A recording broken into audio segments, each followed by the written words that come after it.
Welcome everyone to Burger and Freak. This is episode 351 and I'm here with one of my favourite Penrith Panthers fans of all time. It is the lovely Nadine. Hello Nadine. Hello, how are you? I'm pretty good now. Huge injury news. Calf injury, 9 to 12 weeks. How are you going to cope?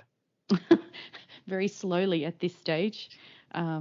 Yes, not impressed that I have managed to sustain a calf injury on the eve of grand final.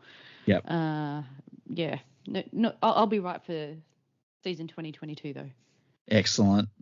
Will you be good for the pre-season? We cancelled the World Cup, so you'd be right for next season. Yeah, look, I'll be fresh as a daisy for pre-season. Excellent. I'll be cheering the boys on from the sideline.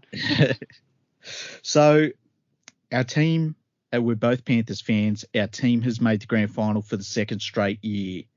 How have you felt about it this time around? Like, if to me, it feels a lot different to last year, but it's hard to explain why it's different. Yeah, I'm wondering whether the lockdown is playing into that. I definitely agree that there's a different vibe.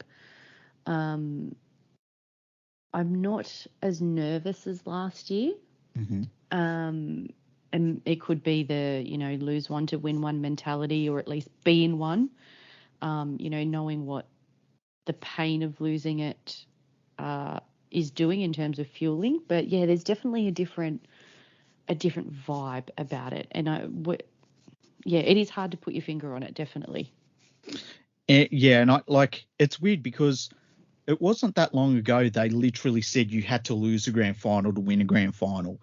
And that kind of went away a little bit in the salary cap era.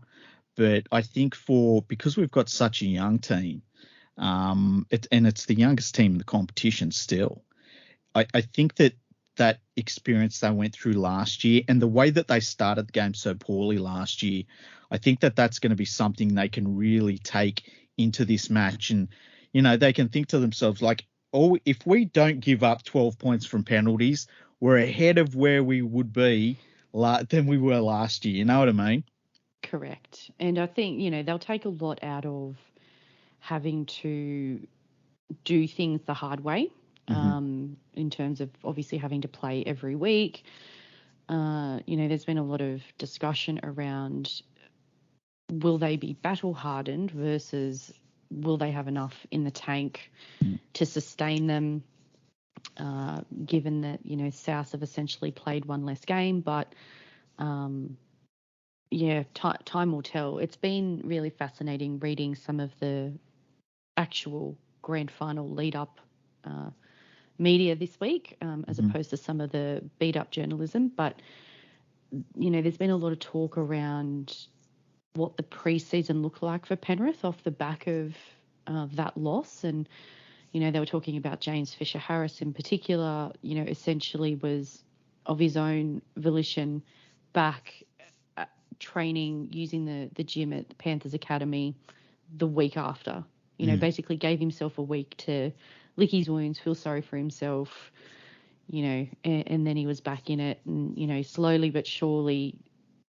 before pre-season had technically begun, the entire squad was, in the gym every day doing something, together. And I think that speaks volumes for the lessons they learned and the pain that they felt from that loss.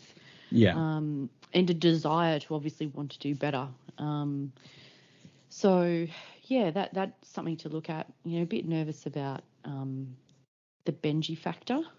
Mm-hmm. I really love Benji, and I think if South were playing anybody else, you'd be wanting it for Benji.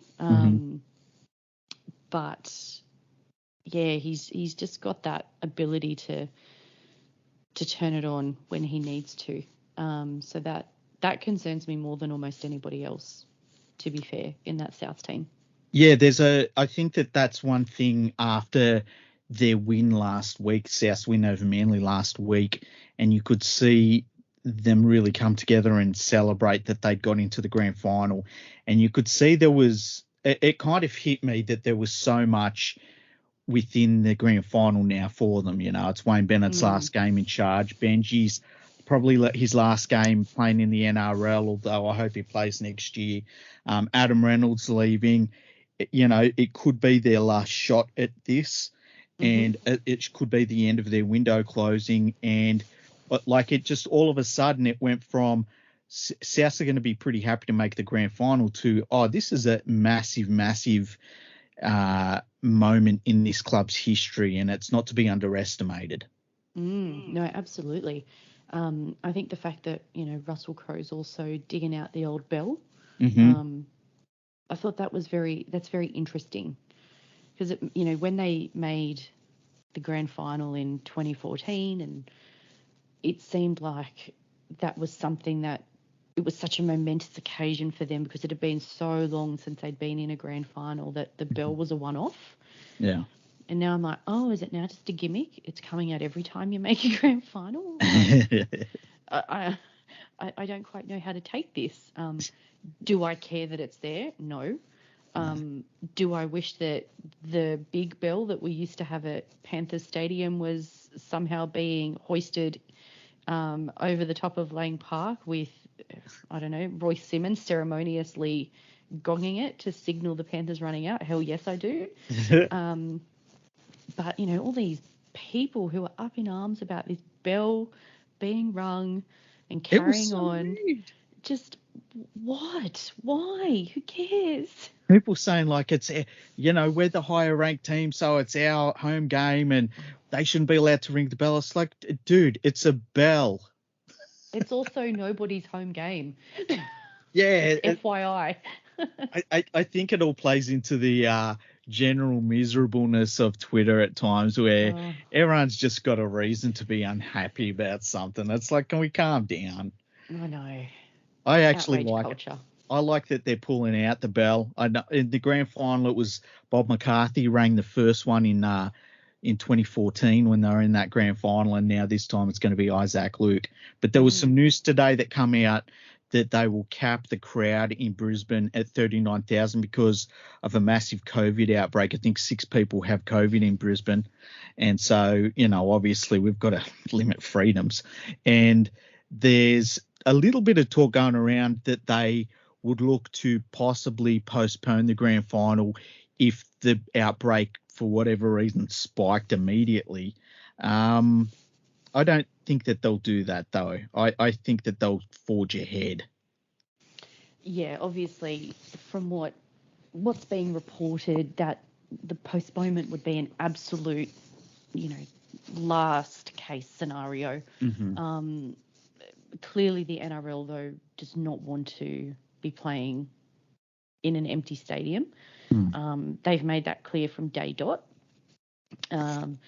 I think the sad thing at the moment is that the backup plan to Suncorp is Townsville, and Townsville's got their own issues at the moment with regards to some COVID cases and the like. So, Volandis has said that they're looking at all possible scenarios. They've got all of these contingencies in play that they can pull the trigger on, but, they're obviously wanting to have a definitive way forward tomorrow, given that the game is on Sunday, and if they do need to move things, they don't want to be doing that too late in the piece, obviously out of fairness for fans, players, commercial partners, sponsors and the like.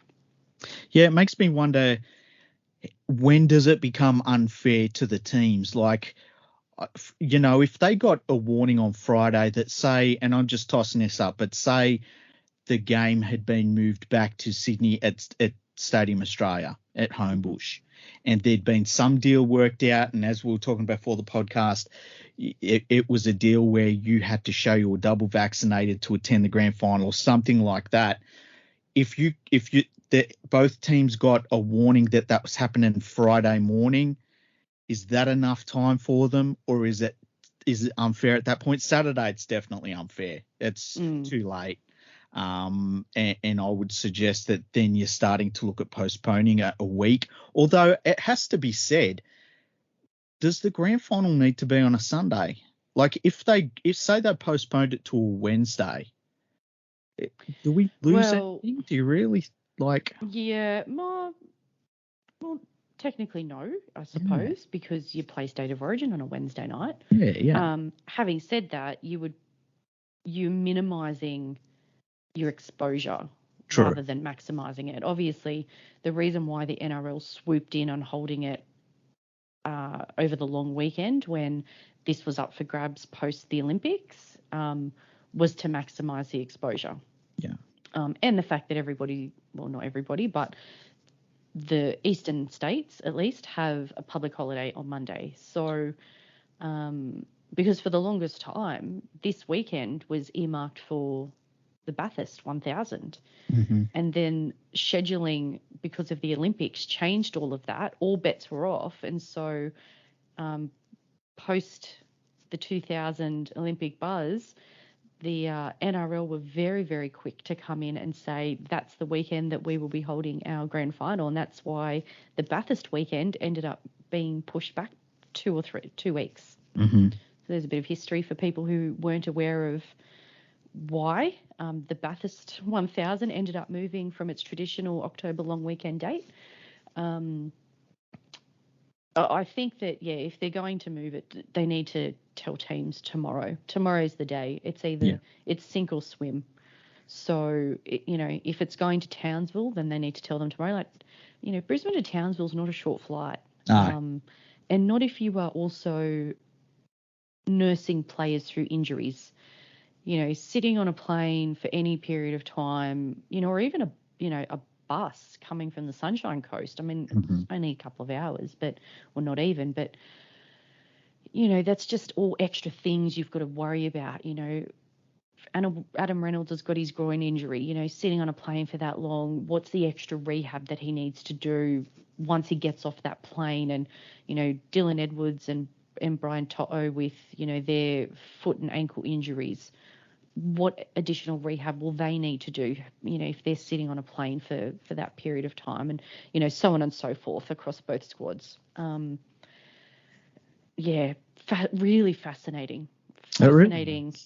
Really. And look, the consensus from Twitter, if you like using that as a gauge for what's taking place, is that if the grand final was not scheduled for this weekend, Queensland, or at least southeast Queensland, would be in complete lockdown right now. Yeah. I've seen that said a few times.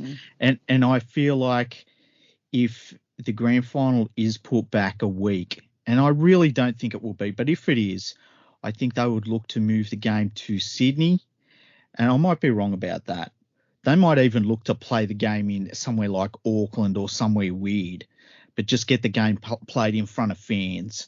And it would be strange for South because they would have had the week off, play Manly, and then another week off. You've got to wonder how they would enjoy that. I think it'd be good for Adam Reynolds. For Penrith, they'd have had 2 games in a row, then the week off ahead of the grand final. I think that they'd be pretty happy with that as well. But, I just hope it all goes ahead. There's 39,000 fans there.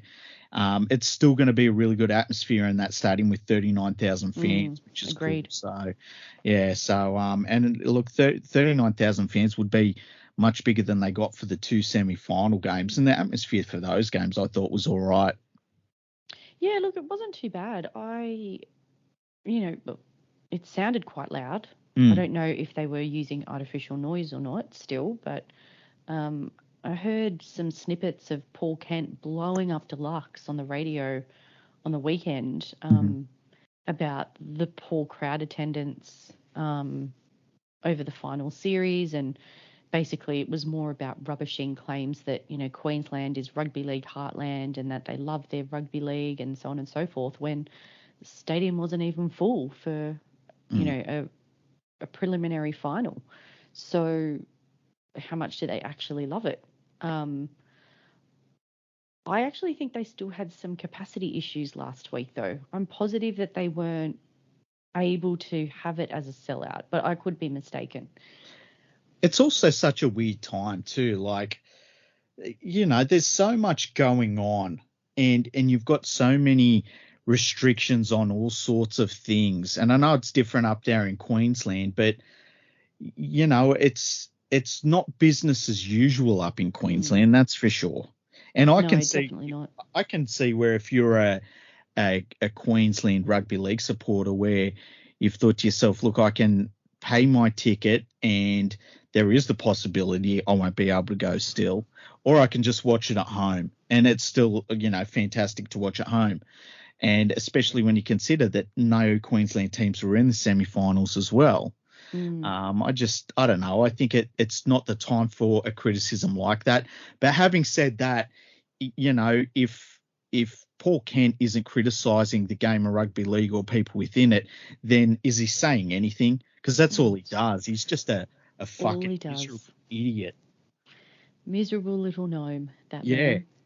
I can't believe people would get to this point of the season. I have never got to this point of the season and not been excited for a grand final and been looking forward to the game. And there's just miserable people, and I don't get it because it's not part of my makeup. Yeah, I do not understand why. Sorry, I do understand. I very much do understand. But I don't understand why we can't focus on the good news stories. And I know, like, you guys have spoken about this so often on almost every second episode of the podcast, where, why can't our journalists focus on giving us good stories, not reporting what another one of their mates has said, not nitpicking about something that somebody has put on Twitter and blowing it out of proportion, without any quotes or backup. Like, just actually report fact, do some analysis. This is where we think the game will be won and lost. These are the key players. Obviously today there was a bit of a, drive-by, not in that context, past Luai's house, as a bit of a show of support for the boys, from Mount Druitt, and, cars honking horns and Panther streamers and balloons everywhere. And that's a great news story. And, I know that they interviewed, I'm pretty sure it was Channel 10 that I saw some vision from. They were speaking with Luai's mother, and, that's the stuff that you want to see, in the lead up to, the first few days. You want some fluff pieces, this kind of stuff. From tomorrow, I'd like to start seeing more analysis, this is this. But even the sensationalizing around, will this person play? Will they won't play? Groin this, shoulder that, ankle this, blah, blah. Oh, my goodness me. It's exhausting. It really is. But I think the good thing is, and I don't know if you feel the same way, like, I'm just so happy to be here. Like, I think back to all of the seasons we were terrible. And if somebody said, oh, look, you're going to make 2 grand finals back to back, I just am like, I couldn't believe it when we beat the Storm. I was just so excited, and nothing's killing my buzz. I just think it's weird that people are so miserable, and I'm kind of looking at it thinking, man, they're missing out because this feels great. I'd like to know when the tables, again, I know the answer to this question, but it's okay. I'll put it out there. Okay. I'd like to know or understand more why Penrith have become so hated. Yeah. Now, obviously, a trigger point was Ivan moving from the Tigers back to Penrith. Yeah. And I understand that's a catalyst for a lot of things. And then you throw in some of the distasteful situations that have occurred with videos and things like that. I just don't get what's happening for Penrith to be the subject of such vitriol other than being successful. Yeah. And there was all the arrogance crap at the beginning of this year when we broke the Raiders for the year. We broke their soul and owned them. Yes. So that started it, but it feels like it's just snowballed from there. I mean, how dare a team be so, heaven forbid, cocky in their own abilities, and how dare they, bend the rules into what works for them when every other team also bends the rules into what works for them. They're all playing within the same grey areas. So I'm genuinely fascinated. I wonder if part of it is the way that they do win some games, in terms of like, you look at that Raiders game, and we went to that game, and they just took the soul out of the Raiders' chest, and that was it. The Raiders were finished. And then you've got, like I say, a team like Parramatta, who they just strangle. They just strangle the life out of Parramatta whenever we play them. And if you're a fan of, say, the Parramatta Eels, it's got to be frustrating to watch that happen to your club.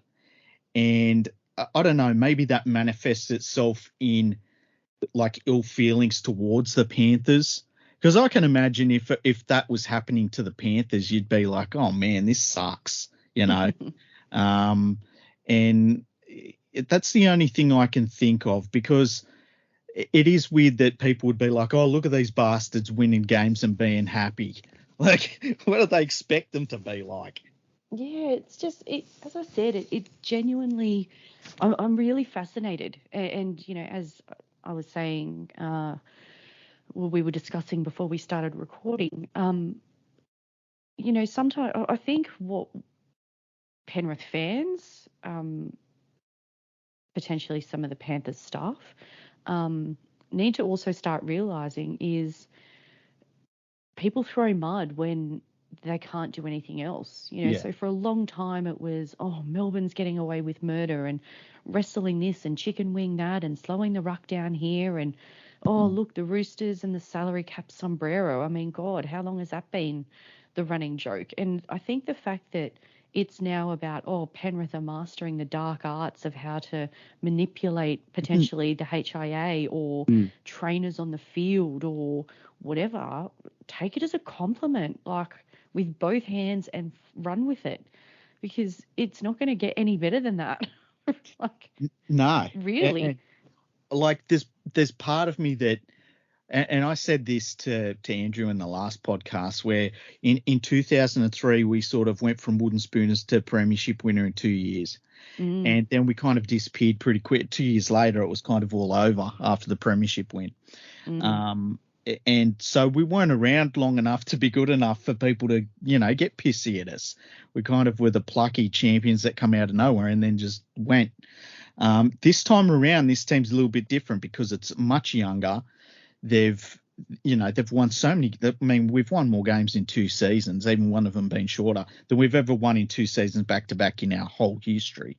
And so it's a little bit different this time around. And our best player is young. Probably, in our top 10, I'd say 7 of them are younger than 25, which is crazy. And I think that maybe there's a feeling of like, this team's going to be like this for a while, and there's a lot of local juniors there, and a lot of them are signed up for many years to come. And so there's maybe something there of like, I don't like this. They're allowed to win, or allowed to be good a couple of years, but not this long, Yeah, it's like, Penrith shouldn't be allowed to have this level of sustained success. Yeah. Did I read correctly that 15 of the 18 in the squad are local juniors? I haven't read that one. Is that the case, is it? I'm pretty sure it's 15 of the 18. I have seen it. And so Sorensen, Capewell, Luai, Coruscant. Yeah. And I can't think of who. That's 15, 16, 17. Yeah, I'm pretty sure they're the only 3 who didn't come through our junior system. Through the junior system. Yeah, that's insane. It's either 15 of the 18 or 14 of the 18, but there's definitely not even a handful of players who have essentially been signed into that group. Momirovski's the other one, so it must be 14 then. Yeah. Isn't that crazy?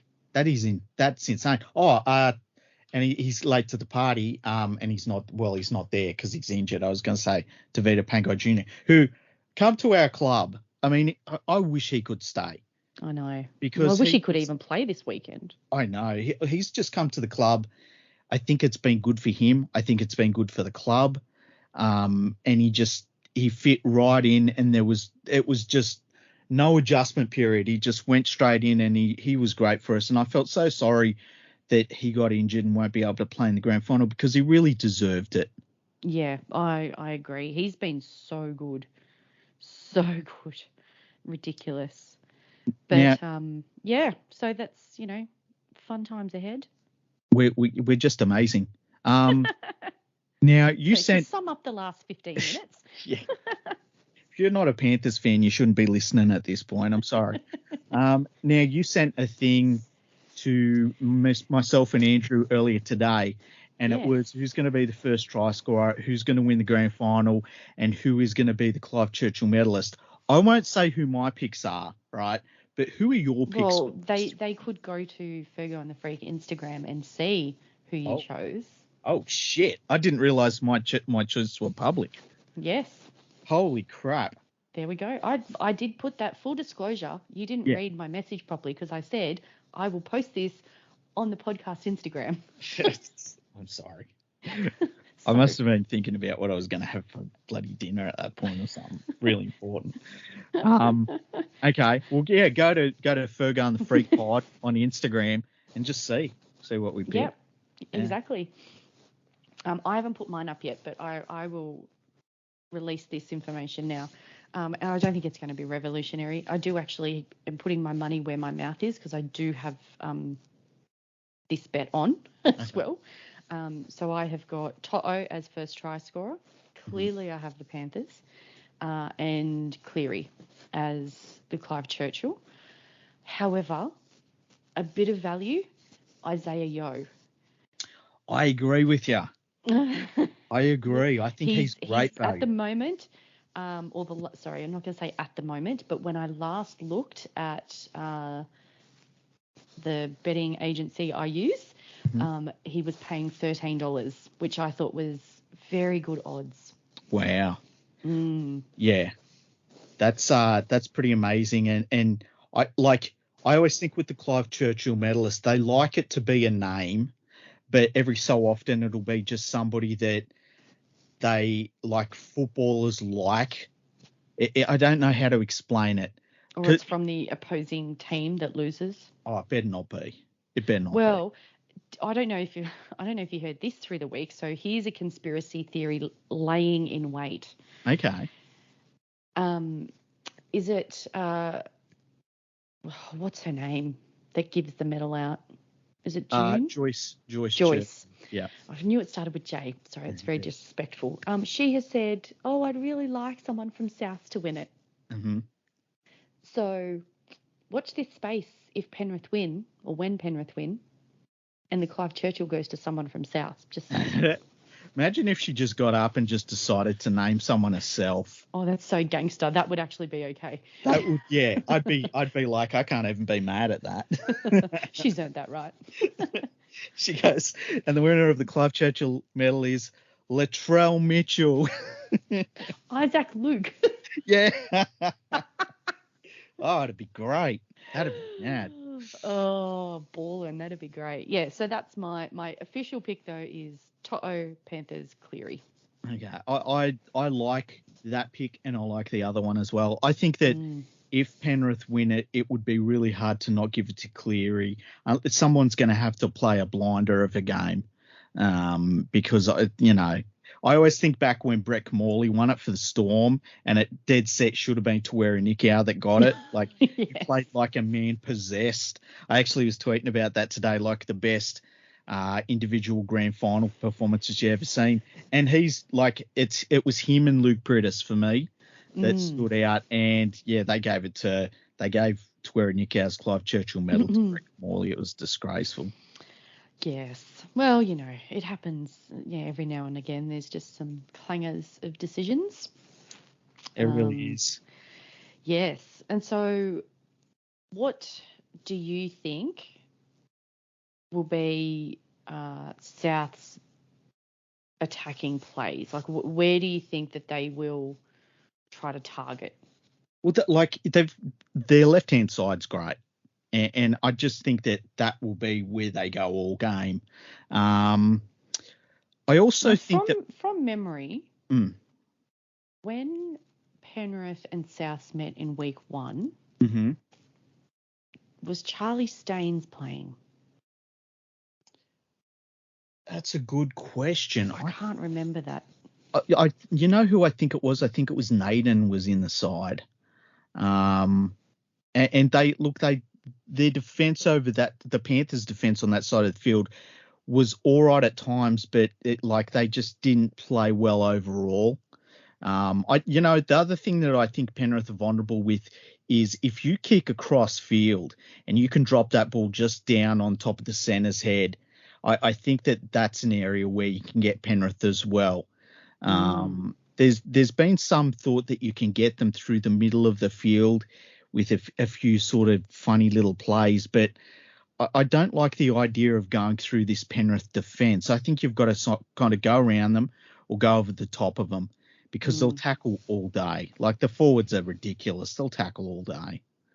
Yeah, so I've just brought up the team sheet for that finals week 1 game. Yeah. And that was the game where Edwards didn't play. And so Crichton moved to fullback and Staines was on the wing. So, I don't think South will be able to take much out of some of those tries and some of the defensive lapses because Staines he's still developing as a player and physically he's still developing. So it'll be a far stronger defensive effort. And we obviously saw that in the last 2 weeks. The Panthers' defensive abilities was just amazing. That'll be really fascinating. And on the weekend, talking about the Panthers forwards, I mean, Capewell and Sorensen were machines. And I know it's been spoken about a lot, but that tackle that Sorensen made on Jerome Hughes to essentially stop a try because Jerome Hughes was going to score for all money, but for the fact that Sorensen just came from nowhere, like the other side of the field. He was huge, severely underrated, I think, as a player. And finally, people are seeing it. So, and you think about where he started the beginning of this year, which was without a contract, and now he gets to play in a grand final. So, yes, it's going to be really interesting. I think they'll try to target To'o. People do that, and I don't know why. It hasn't really worked. Like I know in that first finals game against Souths, they did pretty well to slow him down in terms of his run meters, but he'd come back from injury too soon, though.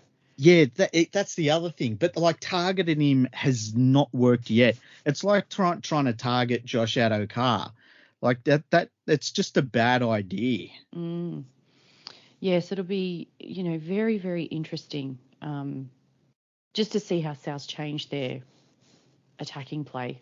For me, the biggest thing is just keeping your eye on, Reynolds is probably not going to have the long kicking game that he usually does, given his groin injury, but he's super wily around those 40-20 kicks. And so Panthers will have to absolutely be, on top of that, especially given the lapse that Edwards had last week when Brandon Smith kicked the 20-40.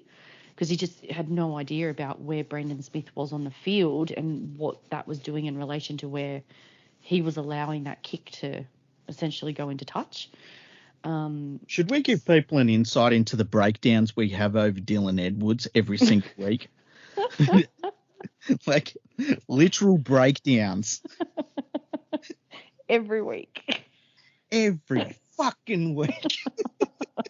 And if it's not him, it's kick out.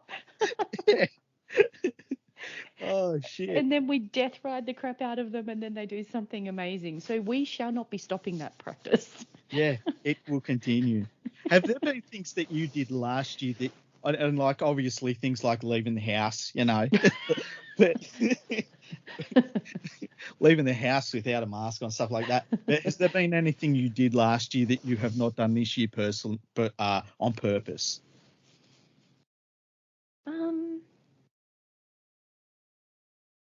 No. Oh, I shouldn't say no, but there's nothing that's coming to mind. I feel like I don't know whether it's on purpose. I don't feel like I'm caught up in hysteria the way that I was last year. And that could be because, well, we can't go anywhere. So who am I getting hysterical with? Let's be honest.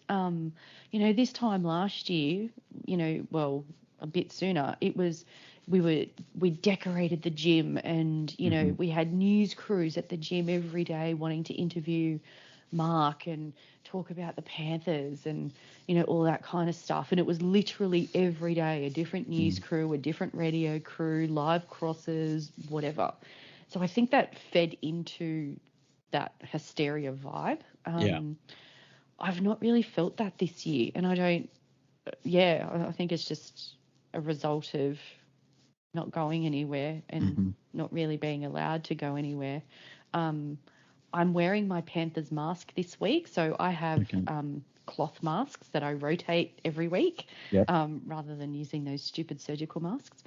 And so this week the Panthers mask is in rotation, obviously. But yeah, there's nothing that I've not done.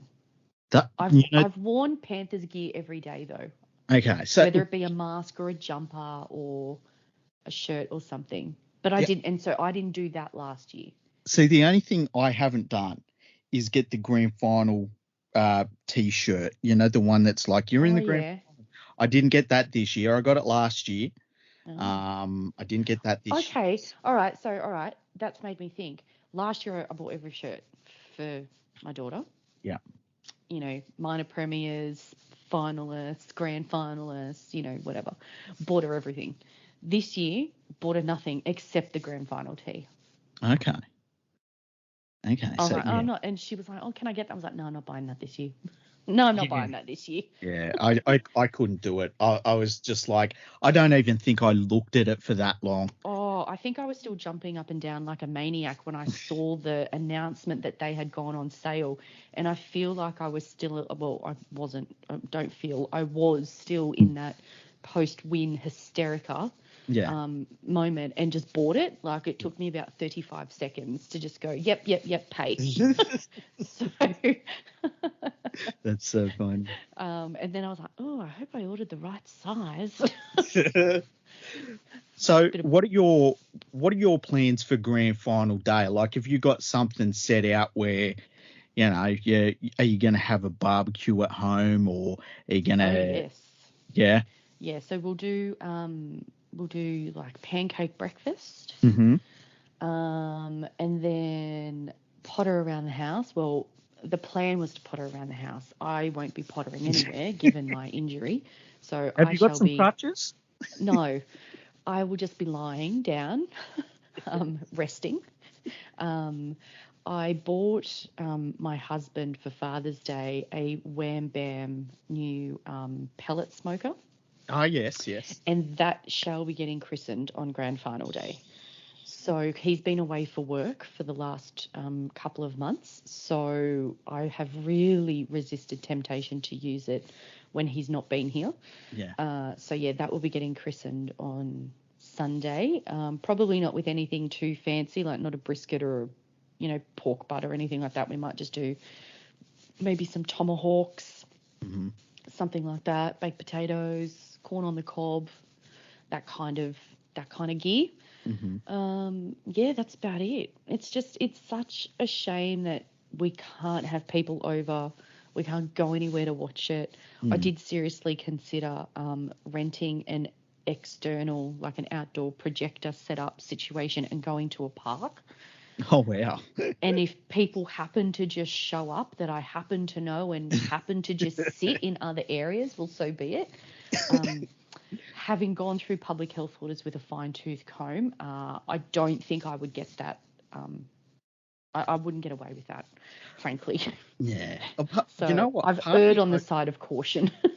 Part of me hopes that, and obviously, like, you want the Panthers to win, right? But part of me hopes that there's a grand final one on Sunday, right? And everyone just says, fuck everything. We're going to celebrate, and there's not enough police on the fucking planet to stop all these people going and celebrating. That, like, I know that's wrong. I know that makes me a monster and stuff, but damn, that would be cool. I know, it would be hilarious. Mm. But yeah, so no, look, it's so sad. This is what my daughter keeps saying to everybody. She's like, this will be the year we win because we can't go.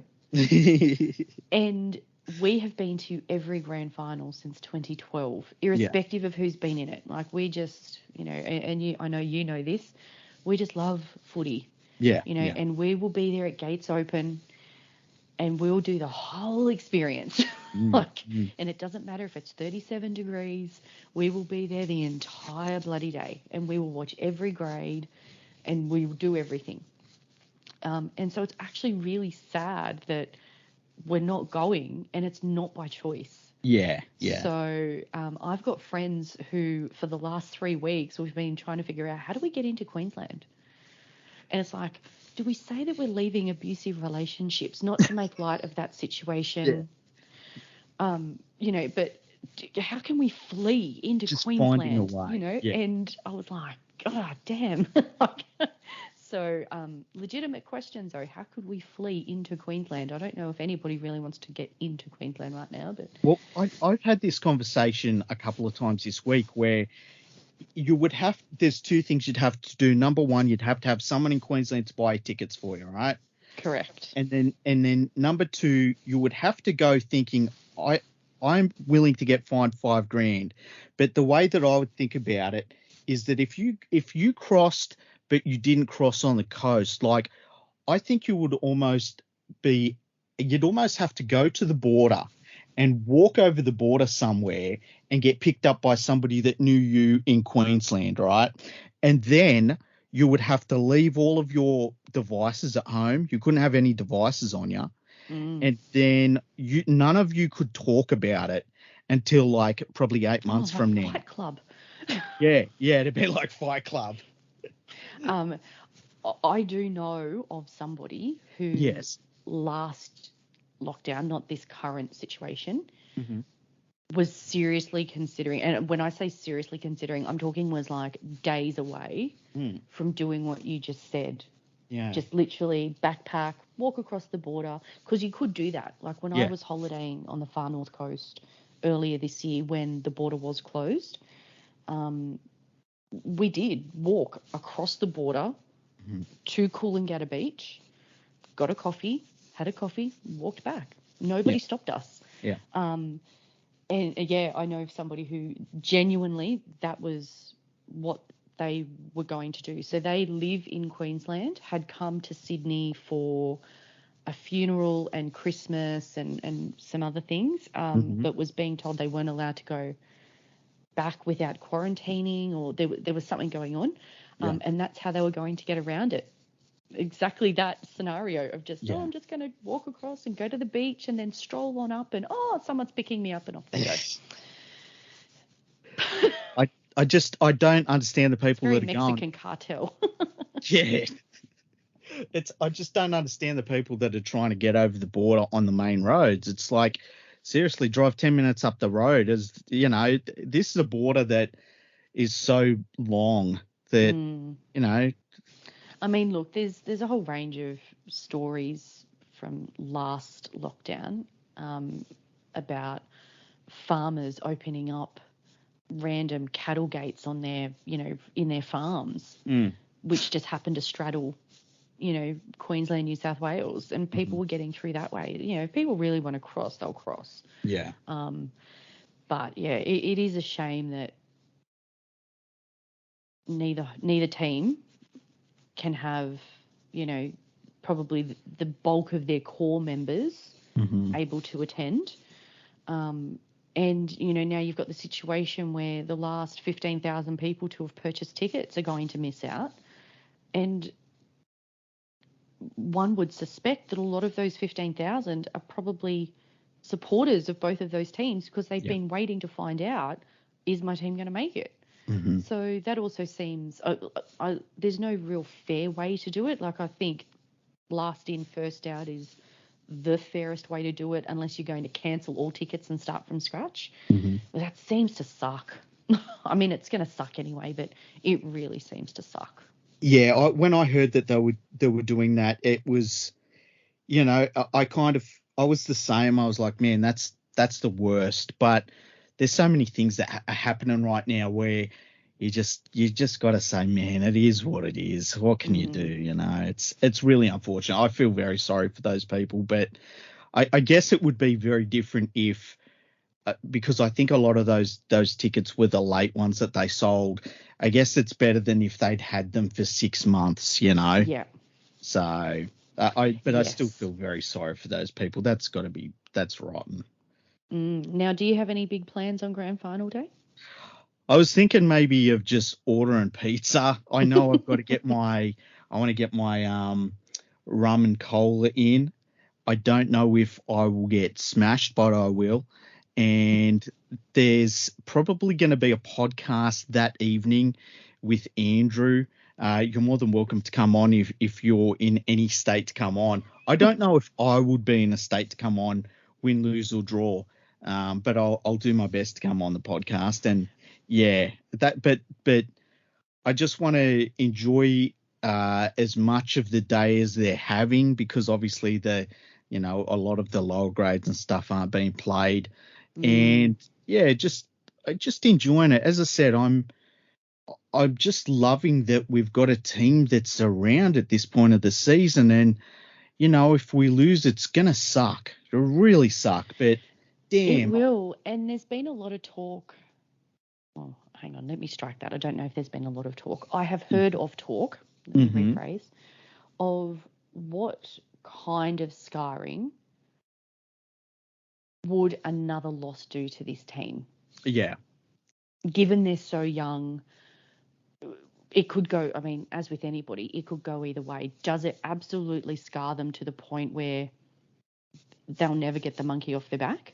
Or are they just so young that they go, meh, whatever, we've got another year, like, they just, because of, that brash attitude. So, yeah, I have heard some discussion around that. Have you seen on Twitter, and I know the answer to this, the NRL grand final drinking game? No. What's the grand final drinking game? So, I'm not advocating this level of drinking. I will say that up front. Please, you are one of the worst influences on me. You show me food and immediately I'd go out and buy it. It's like, do you know how many times I've eaten junk because you've been like, look at these bloody donuts I made in my new donut maker, and I'm like, I need to now eat all the donuts. I did say that this morning to some of my gym buddies on our online class, where someone was talking about, I think I've put on so much weight during lockdown and blah, blah. I said, no, I'm that terrible enabler that keeps baking things and dropping them off to everybody. So I bake them and then send them off so that I don't eat them. See, I'm just waiting until lockdown's over, because I hope you know that I basically need to spend 3 months living in your backyard in a tent and just eating like smoked foods and like all of the treats that you're making, and I just need to eat. This week I made, what did I make this week? Gay time brownies. Yes, you're telling me. Oh man, so good. Okay, so the NRL grand final drinking game. Okay, yes. So you do a drink or a skull, whichever. Yeah. Every time Latrell's suspension is mentioned. Yeah. Adam Reynolds' last game for South is mentioned. Oh, jeez. Blake Taffer's the most inexperienced player in grand final history is mentioned. Oh, wow. Nathan Cleary's kicking game being the difference. How many Panthers are in the team of the year? Yeah. FYI, 6 people. We haven't yet covered that off. Rab saying the setting is perfect. The mention of the Dubbo game. The mention of the 50-point rule. Commentators criticising or saying there should be a 6 again call. Ref says to a player, do you want to challenge that? Oh, God. Commentators talking over the bunker explanation. Every time Gus mentions Panthers are on top. Oh, no. Gus tells Panthers fans to hold their breath. Gus going on about the bunker. And then you need to take 2 shots or 2 skulls if the bunker overturns a try awarded on the field. Oh, wow. There's going to be some dead people if they follow those rules. Jeez. I always love it. Buyer beware. Hey, what's that? I said buyer beware. Yeah. I always love it when Phil Gould talks about like he knew so-and-so was going to be a really good player. And it's like, yes. Yeah, of course, the best junior player become the best senior player? Who knew? On the thread on Twitter that has that drinking game, people have added their own. So we also extend to a mention of Penrith Juniors, the father-son premiership situation. Mm-hmm. Sorry, there was one more that I saw. At the moment, the comments are you trying to kill us with this? The former beach sprinter. Oh, yes, that's a classic one. Mount Druitt boys. Mount Druitt, I was going to say Mount Druitt boys, yeah. And yeah, the beach sprinter one was the one that I needed to make sure I covered off. Yeah. Benji's first grand final since 2015. Man, it's going to be rough to see Benji lose. Mate, he's won one. It's okay. Yeah, he'll be fine. Just move on. Apart from Appy, nobody in the Panthers team. I mean, Momorovsky was in the squad for Melbourne last year, but he didn't play. Yeah. But Appy's the only one that's been part of a grand final winning team. Well, although I would say Momorovsky in 2 straight seasons managed to not play for the West Tigers despite being under contract for them. So I consider that that's a grand win. final. Yeah. It's like winning 3 straight grand finals. Fact. Oh, shit. Now, we are talking as though our team is the best team in the league. And it was proven again when we had so many players in the Dally-Am team of the year. I was surprised Kickow got in that team. Very surprised that Kickow got in that team. I could feel you falling off the chair you were sitting on when I tweeted you that. Mm-hmm. I was beyond shocked that he was even in the top 5, to be fair. Yeah. I was also very shocked that he somehow polled 3 points in the second last round of the season. And you and I cannot fathom how that happened. Yeah, because like even during that game, we were talking about like what his future was at the club, and that was kind of weird. It was so strange. So, I think that puts a lot of pressure on Panthers to perform really well. I find it. I can't even think of the right word, but Matt Burton being named Centre of the Year. To me, says everything, and he should have been reneging on his contract with the Bulldogs 6 months ago, like we were talking about. I tell you what, it is going to be really hard no matter what happens, if they win a premiership, if they don't win it, being in this squad, having the year he's had, being the Dally-M Centre of the Year, which I think was thoroughly deserved, him and Olam were the 2 best centres all year, I thought. It's going to be rough for him to go to the Bulldogs next year. And I know Bulldogs fans are probably thinking, man, like that, fuck you, league freak. But it is. It's just going to be tough for him. And I think it's going to be a massive adjustment because, okay, yes, he's grown up. I say grown up in terms of like from, maths and things like that. So from 14, 15, but grown up playing in the halves. But has not played in the halves for 2 seasons effectively. Yeah. Apart from some cameo appearances here and there when there's been injuries or rep duties, that's a very steep transition that he will have to go through in pre-season with a hell of a lot of expectation on him and nobody to help support him. And I don't care what you say about Trent Barrett. People can argue at me until they are blue in the face, but he might be able to get something, but there's a lot of expectation on him to produce some results very, very quickly, and he's not been playing in that position for at least 18 months. Yeah, and he's gone from the Panthers being a surprisingly good centre for us, and everything he does, it feels like a bonus. He's going to the Bulldogs, and he is now the centrepiece of the club, who they kind of expecting to build an entire team around. And like, he's going to be in a team with, Josh Addo-Carr's going there, Kotrick is there, Paul Vaughan will be going there. There's going to be some experienced players that aren't halves around him, but it's going to all fall on his shoulders at the end of the day. And it is going to be interesting to see how he handles that. And I just hope that he does have that support system around him, because it's a lot. It's a lot for a young dude.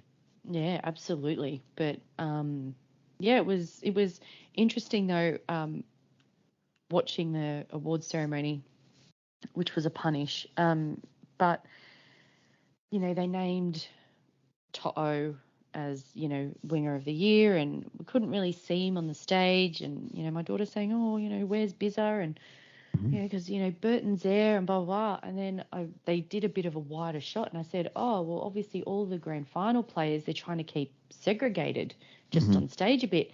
And I said, "Oh my God, Burton stood in the wrong spot. Oh my God, someone backstage is having a heart attack right now, and they are trying to figure out how they manage this." It's all I kept thinking. Some person backstage is having a meltdown right now because Burton is not standing where he should have been standing. Has there been anyone more uncomfortable this year than Brandon Smith sitting next to Craig Bellamy? Sweating bullets. You know what? That was one thing. It was actually when he got announced as the winner and he went up there, it was like one of those absolute imposter syndrome moments where, like, why am I up here kind of scenario? Because he shouldn't have gone, but yeah, whether the NRL was like, what's less embarrassing, especially by that point, the integrity unit was well aware. It was already all over the news. There was already quotes and comments from people saying, yes, the integrity unit's across it, et cetera, but it was one of those, I am so embarrassed to be standing here. What am I doing here? This should have gone to someone else kind of look on the face. Yeah. Yeah. Fucking terrible. Terrible. Just terrible. It's like the second worst thing that's happened to the Storm this year. Remember when we beat the Storm and we ended their whole dynasty? That was fun. Yes, it was fun. Not great for my elevated heart rate, but anyway. No. But in terms of the situation with Melbourne, which is still being investigated, and I think, but for the fact that it's grand final week, there would have been an outcome and a determination from the NRL by now. Yeah. But completely understandable that they're sitting on it for a bit longer, and I've got no issues with that. Mm-hmm. But the projected punishment, is that enough? Well, I think because it's out of competition, that's probably what saved them. And also the fact that it's like, prove what it was. And we were saying last night that it was icing sugar, because we don't know if it wasn't, exactly. And nobody at the end of the day, and that's all that unless they make admissions, nobody knows. And that's all a lawyer would do, would say, what did they have in the bag? And they'd be like, I don't know. And that's it. It's all over. So I think that which is Munster's defence. I don't remember anything. Yeah, exactly. No shit. I'm not surprised based on the video. He's remember. dehydrated. Lots of dancing. He was very forgetful. I Needed some Gatorade. So I think that and it's still a whack of money, but for it to relatively be a slap on the wrist, I think is kind of, it's almost like a warning shot, I guess. Yeah, it is interesting because it does look at that delineation between what the NRL is allowed to do and test for, et cetera, Mm-hmm. and what ASADA and WADA are allowed to do. So Mm-hmm. ASADA and WADA can test the players at any point in time. Mm-hmm. NRL can only test in competition. Yeah. Including preseason. So if ASADA came knocking at their door on, the day after or whatever and told them to pee in a cup, well, A, they'd have to comply, and B, they'd be up shit creek. And then they would be looking at obviously larger sanctions. And, all these people like, oh, Wendell Saylor got 2 years and blah, blah. It's like, firstly, that was when he was in rugby union. So totally different governing body. Yeah. But it was also not a union sanctioned test. It was through whatever the governing body was at the time. I don't know whether ASADA was known as that at the time. Mm-hmm. So different rules, and therefore the punishment was different because of the different governing bodies. I think, as I said to you, I would not want to be in their shoes with Craig Bellamy dealing with whatever local punishment will be dished out, because that whatever the NRL was going to give, Melbourne will absolutely come in over the top of that and throw that way down the sink with whatever they give them. Yeah, I would, Could you imagine copping a mouthful from Bellamy about this shit? It wouldn't be Goodness fun. me. It wouldn't be fun. I feel as though like Brandon Smith probably got one over what's his name? I always forget his name, the other hooker. Harry Grant. Harry Grant, that's it. I think he got one over him this year and probably took the lead in that race between the two. Now I would guess that the Storm, if Brandon Smith comes to them and says, look, I've got this offer, and I would guess the Storm would look to do some sort of play swap deal now and sort of get him out of the club and it be something that they don't have to deal with going forward. And that's the thing. Like, has he just tarnished? Like he's up for he's on the table. He's up for offer. Like, so, from 1 November, it's supposed to be open slather on people trying to lure Brandon Smith to their club for, 2023. Has he just jeopardized all of that? All I know is he already feels like a Titan to me. Fit right in. But, same as Munster as well, like all they've done, irrespective of what the substance is or isn't, with some of that behaviour. And Munster, can I just say, yet again, missing in a big game. Yes. Just saying. Yes. Clubs won't see their value. And, somebody put on Twitter this week, and I'd totally forgotten about this. Mm-hmm. A few years ago, Michael Maguire dumped Brandon Smith from a New Zealand team because of something that had happened in camp, and it was not aligned to the values. Now, nobody really knows what. That. Yeah. So exactly. And you kind of forget about it because it wasn't really spoken about. It clearly wasn't a big enough issue for it to necessarily be spoken about in the media, in the mainstream. But it was just this, we've left Brandon Smith out, just blah, blah, blah. Something's happened, whatever. This is the way we're going. And it was very much swept under the rug. But when you pull that out now and you've got this, and he's a cheeky guy, and that's what everyone loves about him. Like, he really flirts with that larrikin persona that we really love in rugby league, but sometimes it appears it just goes too far. Munster's the same. The problem with Munster, though, is it also goes that way on the field, and he does stupid shit and then costs your team games. So yeah. So it'll be really fascinating to see how that and Reece Walsh, how that all plays out over the next little bit. It really will, and hopefully it's the last really controversial thing that happens in rugby league, touch wood, Oh, off the God. field. I'm You've sure it put it will be. out there for people to hear. I What's think wrong with you? I think that rugby league is not going to have a single controversy between the end of the grand final and the kickoff of the new season. There, I said it. I have one word for you. Yes. Vaccination. Oh, seriously, I've been watching what's been going on in the NBA, and they've started their media days, which is basically the official kickoff of their preseason, and it was just 100% vaccination stuff. Mm-hmm. Who's been vaccinated, who hasn't? It's Mm-hmm. everyone's choice, but the people that aren't vaccinated are getting pressured and blah blah. Oh my god!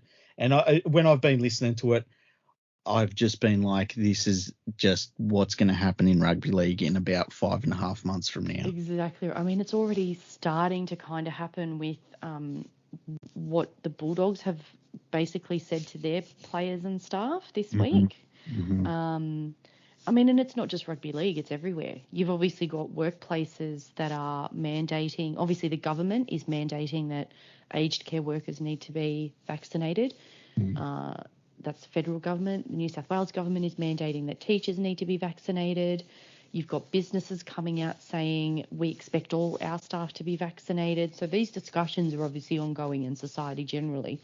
Yeah. And rugby league as a business is no different. Holy crap, it is going to be an absolute minefield It's to going to be navigate. so gross. Because how do they're talking about there might still need to be some kind of bubble scenario because of players who choose to not be vaccinated, and therefore they may not be able to travel if that's the case. And so then do we need more than a 30-man squad? And I'm listening to some of these things going, oh, my brain hurts. This is, that's a lot to try and dissect. I know here at the podcast studios, we made sure all of our interns got vaccinated twice over. So they had to have Pfizer and they had to have the other one, the AstraZeneca. Well, and now they're on the wait list for the Moderna, of course, because, we just need to be doubly sure. Yeah, and like we already had them wearing masks before the pandemic even come around because we didn't want them to show their face. Like we don't care about seeing their faces. We like them to be just like NPCs. They're supposed to have no personality because we're the talent. They're not the talent. We're the talent. So yeah, we really enforce that pretty harshly here at the podcast studio, but in the rest of society, I believe in freedom. People can do what they like. Yeah. I don't want to discriminate. That's the ability of not living under Kim Jong-un. Yes. Yes. Do what you like. Although it kind of doesn't feel that way right now, but the way I feel like a massive hypocrite saying that. Look, the way I describe it to the interns, if you think you can get unpaid work somewhere else, you go and do it. I'm giving them an opportunity here, and they shouldn't waste it away. Are the Eels still looking for a social media manager? Oh, they're always looking for a social media manager. Hey, it's kind of always weird. Unpaid, always. Yeah. Same as the Tigers are always looking for unpaid events people. Yeah. Well, their CEO should be doing his job unpaid. No comment. And don't even get me started on the Centre of Excellence. Somewhere out there, Andrew just went, I feel like I'm agreeing with something. Well, look, thank you for coming on the podcast. It is my pleasure. To talk to you. We will do another podcast next week. Hopefully it is a happy, joyful podcast. And I just had Ren and Stimpy run through my head. Why? Happy, joy. Happy, joy. I bet when you look back at that cartoon, it's really fucked up. Ren and Stimpy, it's not right. Yeah. You need to be a certain age to understand the reference to Ren and Stimpy. Yes. And I've just shown my age. You got to be like in your late 20s. 100% late 20s. thank you for coming on. And look, you, a couple of weeks ago, you sent me a lovely gift of 3 pop finals that I didn't have. One of them I didn't even know existed and was just like so overwhelmed, and it made me so happy, and it helped me because I was pretty down about something that had happened in my personal life. And I just wanted to thank you on the podcast because you've been an absolute tower of strength for me, and I can never, ever thank you enough, and I'll never forget it. Oh, thank you. That's very kind. Not necessary, but thank you. And just be prepared because you're going to have to smoke all of the meats when this lockdown is over, and there's not going to be enough brisket in Penrith because every time you've shown the brisket, I've been like, oh my God. Brisket, pork, turkey, do all of it. Salmon, barramundi, ribs, chicken wings. Damn. Yeah. My body is ready. Where can people find you? Right now I'm struggling to move, so I'd probably be easy to find, but on Twitter, I can be found at NLC081. A lot of Penrith content this week, not going to lie. Yes, and you can also usually, get in contact on the Fergo Freak Pod Instagram account because, I try to show that some love when my paid employer doesn't demand so much of my time. You run it amazingly well. And I see, like, I've got my Instagram account and I use it, and then I see things you've done, and I feel like I'm doing 10% of Instagram. Like, I feel like I just don't even know what I'm doing. It's like when I first joined Twitter and I didn't realize people were replying to what I was putting out.